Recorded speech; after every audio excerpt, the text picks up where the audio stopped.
Hi everyone, welcome to Maths Time. From the 10th Science and chapter Metals and Non-Metals, today I are going to sum 2 or 3 more important questions which have appeared in the previous examinations. We will discuss that.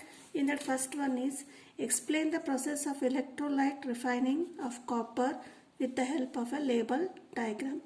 So electrolyte refining of copper. So this comes in the extractions of metals. So when we study the extraction of metals, there are metals of high reactivity, medium reactivity and low reactivity.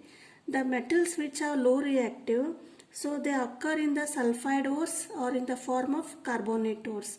So what happens after roasting that metal, we will get their metallic oxides. So these metallic oxides, these are refined by the electrolytic refining. In that here electrolytic refining of copper is, you have to explain with the label diagram.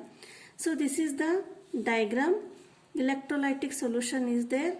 This is a anode and this is the cathode. Anode is positive and this is a negative.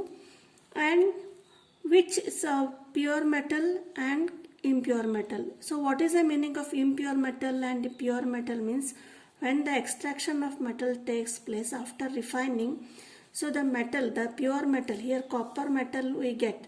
So this pure metal is also, it is mixed with the impurities. So this metal, it is mixed with impurities. So this is made as a anode here, and pure copper metal, it is made as a cathode. And here the solution is electrolytic solution, that is acidified copper sulfate solution. So we have to write, if impure metal is made as anode. So this is a anode and pure metal, as that is copper, is made as cathode. Why this copper is impure? Means it is mixed with the impurities after the extraction. Next step is a solution of metal, that is copper sulfate. So now which metal it is, we have to extract, we have to copper means you have to take the electrolytic solution of that metal, that is copper sulfate. It is taken as a electrolytic solution. So in this electrolytic solution, impure metal is made as anode and pure metal copper, that is made as cathode, and it is connected with the battery and wire. Now next step is pure and impure metals immersed in electrolyte and electricity is passed. So after passing electricity, what happens? The pure metal from the anode dissolves in the electrolyte. So here pure metal is copper, it is mixed with impurities. So since it is a positive, what happens? This copper metal dissolves in the copper sulfate solution. So when copper dissolves in this copper sulfate solution, this equivalent amount of copper, this collects on the here on this cathode. So equivalent amount of pure metal from electrolyte is deposited on the cathode. So after that the soluble impurities. So here again there are impurities. So which are soluble in this? They are mixed with this electrolytic solution, and the insoluble impurities, what happens? They settle down at the bottom of this anode as a anode mud. So here you have to write stepwise. First draw the diagram and label the parts. This is cathode, pure metal, anode, impure metal, and draw the battery here, and the electrolytic solution is copper sulfate solution.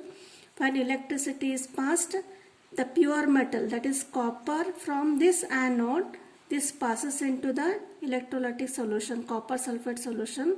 And next step is the equivalent amount of the solution is deposited on the cathode, that is on the pure metal.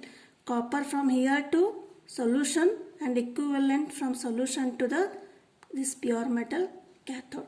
This is the procedure. And next is insoluble impurities. This is the anode mud and soluble impurities that dissolve in the solution. So this is for the 3 marks question. You have to practice the diagram here and label the parts. And next question is, this is 1 mark question. Which gas is liberated when metal reacts with acid? How will you test the presence of the gas? So this is the one of the chemical property of metals. Metals react with the acid to produce hydrogen gas. That is, hydrogen gas is liberated. This is for the first part of the question. Which gas is liberated? Next is, how will you test the presence of the gas? So when after the experiment, gas is liberated, hydrogen. So how do you test that hydrogen gas? The test for hydrogen gas is, when we bring a burning candle or a burning matchstick near that gas, the hydrogen gas will burn explosively with the pop sound. So this is the test for the pop sound, is a test for the hydrogen gas. This we have to mention and write. And next one is give reason.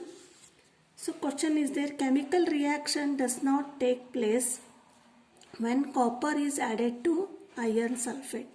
So copper is iron sulfate, FeSO4. So why does not chemical reaction takes place when copper is added to iron sulfate solution? So when we observe the reactivity series, this iron is more reactive than copper. So when displacement takes place, when this copper is reactive than iron, then this copper displaces iron from this solution. But in the reactivity series, this is more than reactive than the Cu. So copper cannot displace iron from this iron sulfate solution. Therefore, the chemical reaction does not take place. That we have to write. Iron is more reactive than copper. Hence, copper does not displace iron from the iron sulfate solution. And next one is, write the balanced chemical equation for the reaction taking place when aluminium reacts with dilute hydrochloric acid. So aluminium, Al, hydrochloric acid, HCl, it gives aluminium chloride. This is aluminium chloride and hydrogen gas is liberated. So you have to balance here. So H2, 2H is there. Here H is there, Al, 1Al, 1Al. Here Cl, chlorine is 1 atom in the reactant, here 3. So when such cases are there, so make this as a 6. So write 2 here. This makes 6 chlorine atoms. Here only 1 is there, so you write 6. So 6 hydrogen it will become. So to balance here in the product side, 2 are there, write 3, that is 6. Next is 2Al and write 2Al. So this is the balanced chemical equation. In the next video, we will discuss some long answer questions with some experiments and equations. Please subscribe the channel. Thank you.